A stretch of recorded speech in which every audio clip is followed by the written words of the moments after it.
open up that Crystal Pepsi and get comfortable. This is Dope Nostalgia.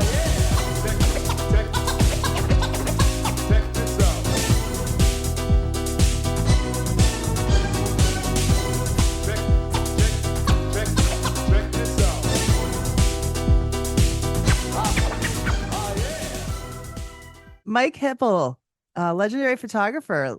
Let's talk. Welcome to Dope Nostalgia. Thanks for having me. Legendary is a stretch, but I'll take it, I guess. After this book, I mean, first of all, I really want to thank you. I'm very grateful that you sent me a copy of your latest book, which is incredible. It's called Live Through That. Thank you. And you got to talk to and photograph so many people who were big musicians with huge hits in the 90s. Yes. Yes. That's what we do here. We talk, so I thought, what a perfect guest to have on the show. Thank you once again. Yeah, no, thanks for having me.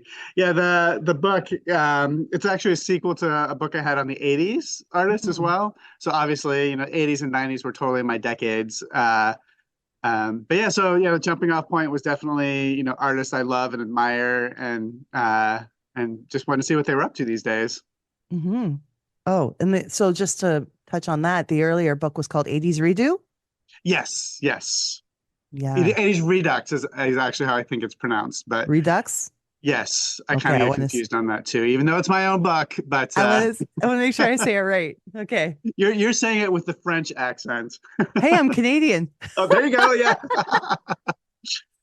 I can't help it. All right. Tell me about your early venture into your career, whether it be in the entertainment industry, photography. What did you get started on doing? Yeah, so photography. I'm not musically inclined whatsoever. I'm just a huge music fan, hence that's how these books came about.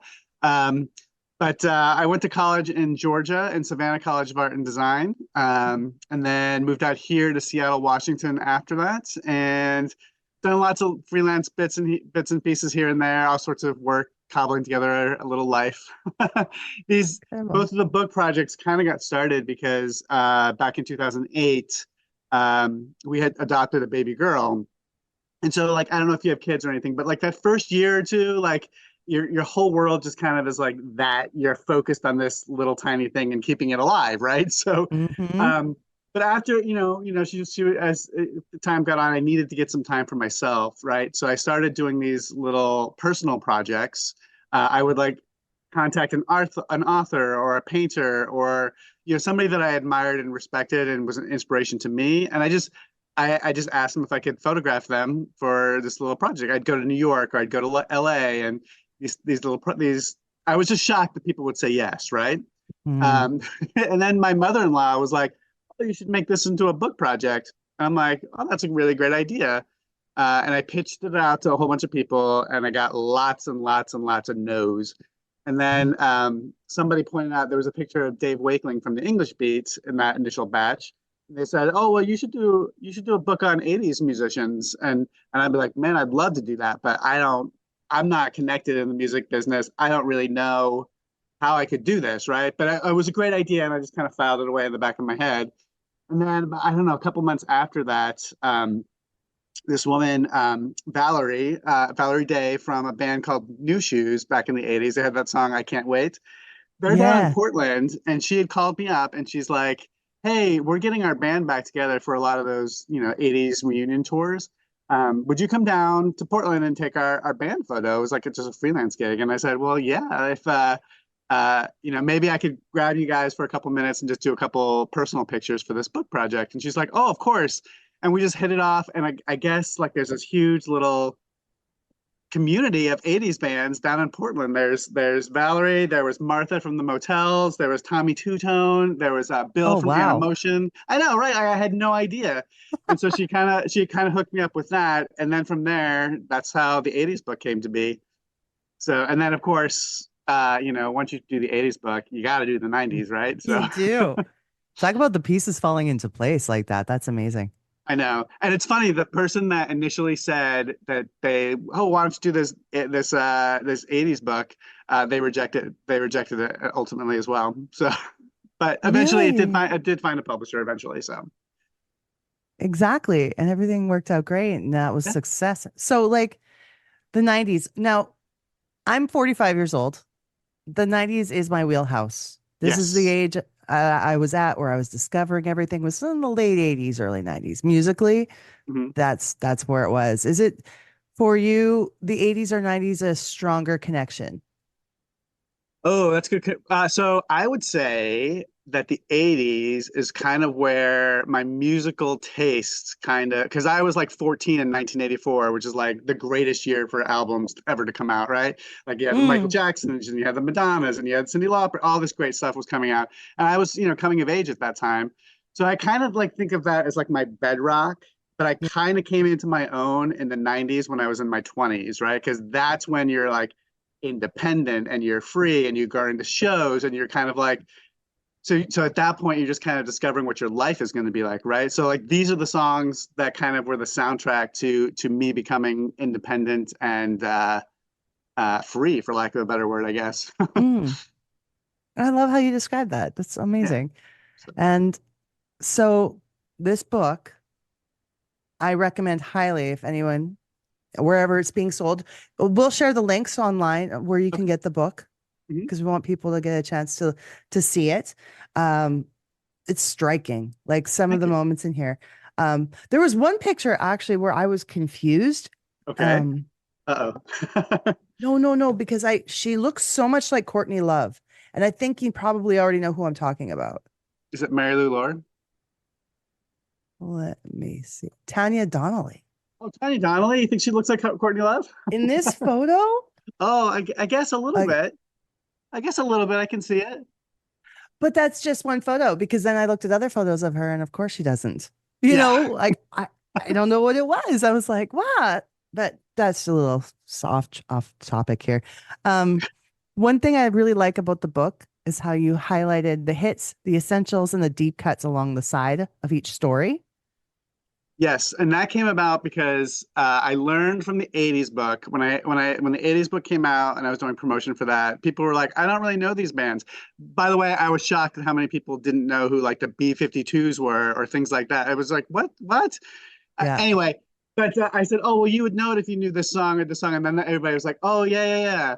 So then on this one, I wanted to definitely kind of not only kind of create a little list, like a playlist that people could Mhm. kind of be like, "Oh, yeah, I do know who this artist is." But then if you didn't know who the artists it would be a good jumping off point for you to kind of get to know who the artist, you know, who they are, because that's Mhm. kind of the point of the book too, is because I would have loved to have had Courtney Love in this book. Everybody knows who Courtney Love is, right? But some of the artists in this book might not be as familiar to people. So Mhm. I just kind of want to highlight, hey, these were some of my favorite acts from that time period. You know, these are some things that you should definitely check out, right? I just wanted to kind of make it easier for the reader to kind of explore and find their own musical favorites from that, right? And hopefully they would love those artists as much as I do and then go their own way on it too. So, Oh no, it was a great legend. And actually, it's brought up something I was talking with friends about the other day too, where 9 times out of 10, when you say, "Oh, I don't know who that is," when you listen to, when someone tells you an artist or I don't know what that song is, as soon as they hear it, yeah, you know what it is. Unless you were living under a rock or actually sheltered, you know the song. yeah, yeah. I mean, So I all think these that helps artists point it had, out. yeah, they all had, hits on the radio of some sort or another. So whether or not you remember who they are, because not everybody's like total music geeks like you and I, right? Mhm. So they might not, yeah, they might be a little bit more casual listeners, I guess.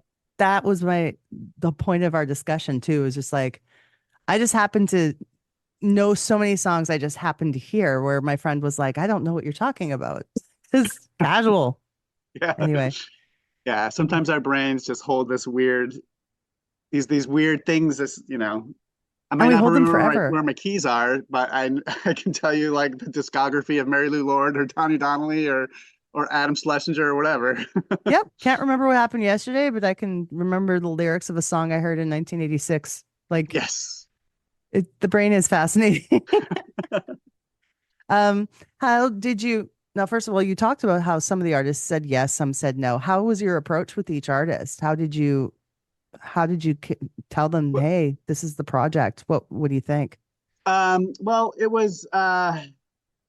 So again, I'm not super well connected, and people would have to go out on a limb mostly because they didn't know who I was for the most part, right?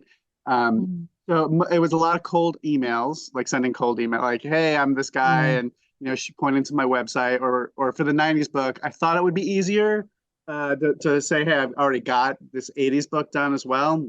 Yeah. But it's always kind of hit or miss, right? You never know who's going to say yes. And I have this, like I said, I have to love the artist in order to because it's a book, it's a personal project. You're putting a lot of time and effort into it, so you want to love what you're doing. But I did get a lot of no's. Like, so I think there's maybe 46, 44 artists in this book. And to get to that number, I probably contacted at least 300, 400, 500 artists. Yeah. Most of whom I just wouldn't hear from. And I get it. Like, I'm not, who am I? They don't know who I am. That's not necessarily it either. They're just busy. Yes. Yeah. And the people that said yes, people always ask me, "Oh, do you have any gossip? Do you have any, like, who was rude? Who was this way?" I got to say, I never, ever encountered that. And everybody was like warm and welcoming and opened the doors to their homes or their studios, or they were just totally pleased as punch to work with me. And I did not encounter any of that kind of diva attitude, which was fantastic because they say, "Oh, never meet your heroes," because, they're going to let you down. But they were all such lovely people. I have nothing negative to say about like any of my interactions. So I'm so happy to hear that. That's great. Yeah. It's the lovely, lovely, lovely people. And some of them have become friends, right? It's amazing. It's amazing. So you did all the traveling. I did a bunch of traveling. I went for both of the books. I made trips to New York, Los Angeles. I went out to Canada. There's some artists up in Canada, in Victoria, Canada. London. I went to London to do some stuff. Yeah, the London trip for the '90s book too. I did have 2 artists. Like, I went all the way over to London. I had this tight calendar, and I had 2 artists drop out with like the first day that I was there. And I was like, "Oh no, what am I supposed to do?" Like, I traveled like 8,000 miles. They were totally legit reasons. One of them, their parent was in the hospital and actually ended up passing away. And then another person, they got ill. So, I mean, totally legitimate reasons. They weren't, again, not diva-esque or anything, but I did. So for the '90s book, I did, who's from London in here? I forgot. Is Chinder Singh from London? Yes. Oh, and that was funny too, because like he lives up in North London and we're walking around, and I usually get to a place like when I'm going to photograph. I try and get to the places early. I have no idea where I'm going, where I'm at. I have no idea what the expectation of the artist is going to be, whether they want me to shoot it in their home or if they want, you know what I mean? Like, I have no idea how comfortable everybody is. But I always I'm there like, a couple hours beforehand, scouting out locations, whatever. And with him, I had found like this great location. It was a park like right down the street. And I was walking him to there, and it was just weird because he's like pointing out, he wasn't name dropping at all, but he's like, "Oh, well, Thurston Moore from Sonic Youth, he lives there." And then we're in the park, and Bobby Gillespie from Primal Scream is like walking his dog, talking on the phone. And I was like, and I tried to get him for the book, and I was like, "Oh, maybe it would be totally unprofessional to be like, 'Hey, can I just take your book?'" No, I couldn't do it. But it was kind of a very rock starry day. No doubt. Talk about all in the same area. Speaking of No Doubt, Adrian's in the book. Yes. There Lovely are human being. a lot of gorgeous outdoor photos, and hence you probably went to quite a few parks because I see a lot of trees and, a lot of outdoor scenes. Yeah. I mean, sometimes I would, yeah. Mm-hmm. I'm flipping through it as you are. But yeah, we would. That also tends to be a go-to of mine, is portrait in nature kind of thing. I love that a lot. But yeah, I do like to get them in their environment. Like the Adrian one, that was actually his backyard at his house. Yeah. So, but anyway, sorry. After these messages, we'll be right back. Hi. If you enjoyed Dope Nostalgia, thank you. Consider becoming a Patreon subscriber today for as little as $1 a month. It helps keep the show on the air and rolling. So if you want to check out our Patreon, it's at patreon.com/dope nostalgia.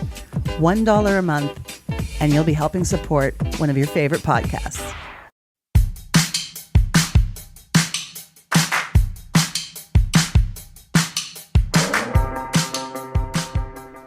Hello! Live Through That is back for another season, and what a great season of stories we've got planned for you. I keep calling it our Legends season with folks like Steve Diggle from the Buzzcocks. Now I know the meaning of death, but now I also know the meaning of life. Jerry Casale from Devo. Am I in the Twilight Zone here? Like, I know what happened, and look at what is being presented. A personal hero of mine, Colin Moulding from XTC. I think when you get to our age, you have to really think carefully about how you want to spend your time, because time becomes even more precious, you know. Barry Andrews from Shriekback. Steve Kilby from The Church. And despite all the success and music and tours and all of that, I didn't really like being me. And when I had heroin, I liked being me. I was very comfortable. David Newton from the Mighty Lemon Drops. It was just kind of mesmerizing and mind blowing. This whole situation that we're in, where we're going, and none of us had ever been to London before. And there'll be more surprises, too. Live Through That is available wherever you get your podcasts. Please subscribe and follow so that you'll know the moment a new episode is released. And it's free. And we've got over 50 episodes in the archive for you to listen to now.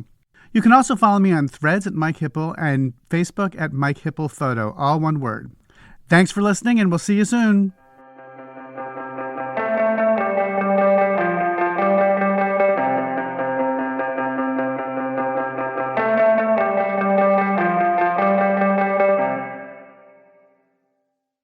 Hi, we're 4 p.m., and this is Dope Nostalgia. You know when it's right, you know when you feel it, baby. You hold it, you hear it, you taste it, it's right. You got the right one, baby.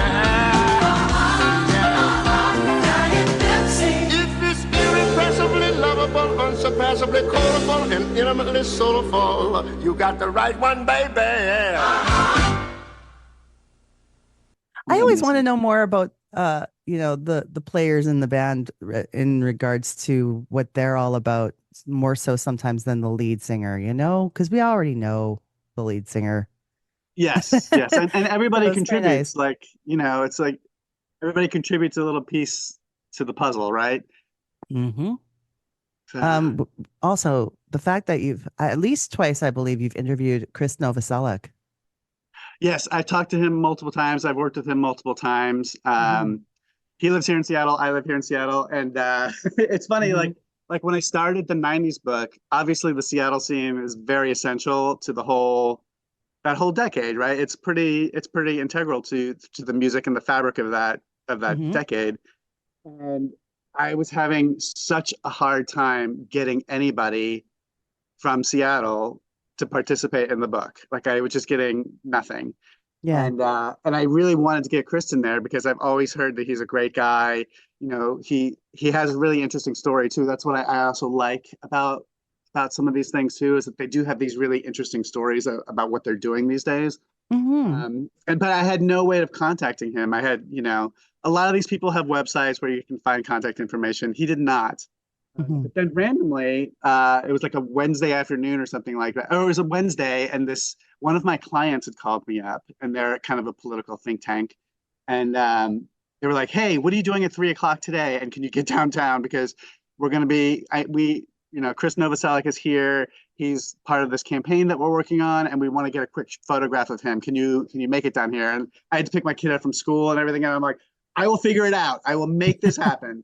And I made it happen. And I go down there, and I really, really wanted to ask him, like, can you just sit for my book? Can we talk to you about this? Blah, blah, blah, blah, blah.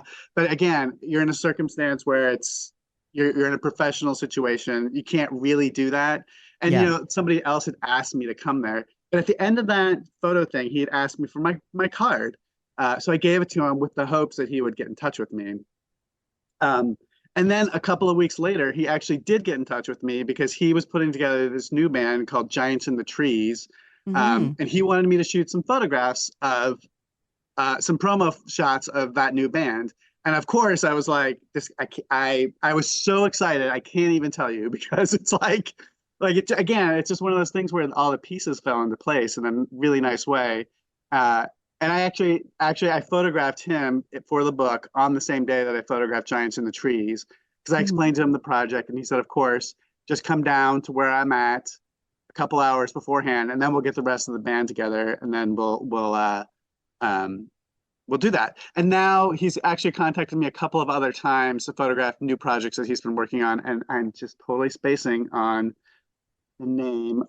Third Secret is this new project that he's been working on, and he's with Kim Thale from Soundgarden and Matt Cameron from Pearl Jam. So he's got this little super group going with some of these artists.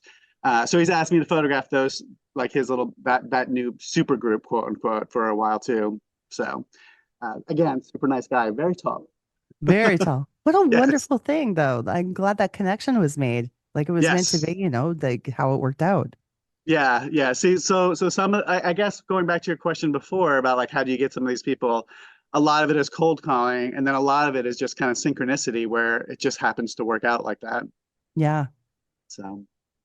And a lot of it, I think, has to do with the proof of your work being as strong as it is. They get a chance to see what you've done, and they go, "Okay, I'm into it." Yes, the website is I think people definitely would check out the website to make sure I was legit before they committed to doing anything. So yeah, no, I get it, and I'm in the same boat. How we get people on this show, it's the same idea, know. And if it happens, it happens. I mean, originally I was just wanting to talk with friends about the 90s music. And, you reach out and you try and you never know what happens. Yeah. All you can do is put yourself out there, right? And if they say no, you can't take it personally. It's nothing, like you said before, they're busy people or they don't know who you are, or they probably get tons of these kinds of requests. So I don't take it personally at all. I'm just thrilled whenever somebody says yes. I get very excited. Now, Adam Schlesinger, I was really excited to see him in the book. Obviously, so you've been putting it together for a long time, since it was pre-2020. Must have been, right? Yeah. And I photographed Adam probably it was November of 2019, actually. So pretty close to, that end period there. And again, he was another one of those artists that I really wanted to get into the book badly because he was Fountains of Wayne, and then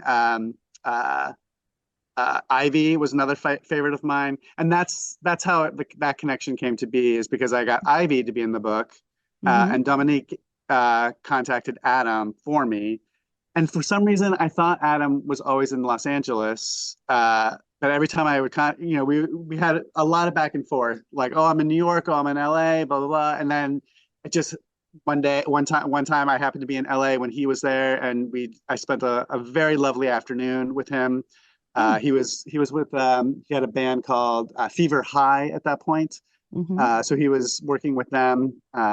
It was great. It was a great afternoon. He's again, lovely human being. And, I knew him. I had a couple of interactions there, and then we had a couple of phone calls from the interviews afterward. And when I found out that he passed away in April of 2020, like I cried. I'm not going to lie. I was very upset about the whole situation because what a talent, and, and then everything was so weird at that point with COVID, and it was super nice guy, gone way too soon. Incredible songwriter. I had no idea that he was the writer of That Thing You Do. Yes. And and it's funny, like I remember asking him in an interview, like he's done so much stuff and participated in so many projects. I was like, well, what's your favorite thing that you've ever done? And he was saying, oh my gosh, I totally forgot the name of it. The guy, he was approached to do a Geico insurance ad, like to do a little jingle for that, and he was kind of joking and saying that was his proudest moment, doing a little jingle for that insurance company. He was just kidding, but he was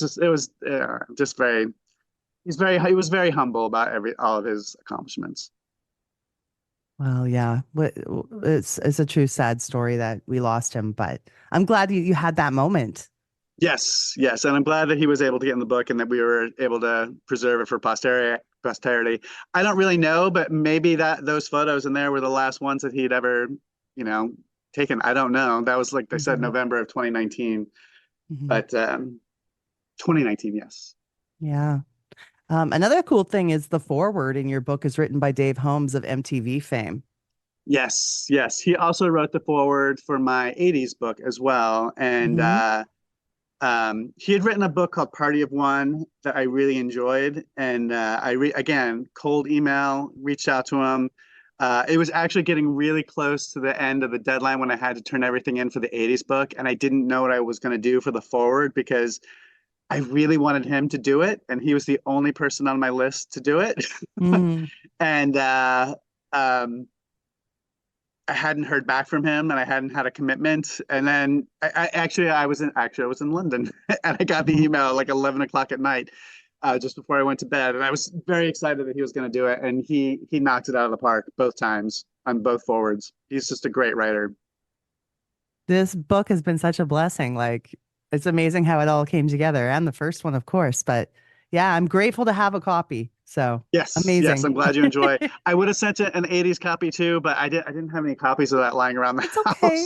It's a lot. It's a lot. Like, just the fact that you sent this is just mind blowing to me. So I'm grateful. Excellent. Now, before we wrap things up, I do want to talk about your podcast. Yes. Let's tell people about what your podcast is about. So my podcast is called Live Through That, which is off the 90s thing. And it was initially designed just to be a promo for the book, basically. I had 8 stories lined up. I had 8 artists lined up. It was going to be, and first of all, I'm a huge podcast fan, so I listen to them all the time. And I always wanted to do my own. So I thought, well, what better way to do it than just to do just quick little, to learn how to do it and then just create this series for a promo for the book. But I had such a good time doing it, and I just decided to keep doing it. We've got about 60 episodes now. Wonderful. And I got about 10 more coming up, starting a quote unquote new summer season. But yeah, it's been a whole lot of fun, and it's not just people in the book now at this point. It's, anybody that I really like and enjoy. And like you just said, it's hard getting people to commit to doing things, and when they do, they're really present and wanting to participate. So it's been great. It's been great. Fantastic. One common guest we've had is Gina Schock of the Go-Go's. Oh, yes.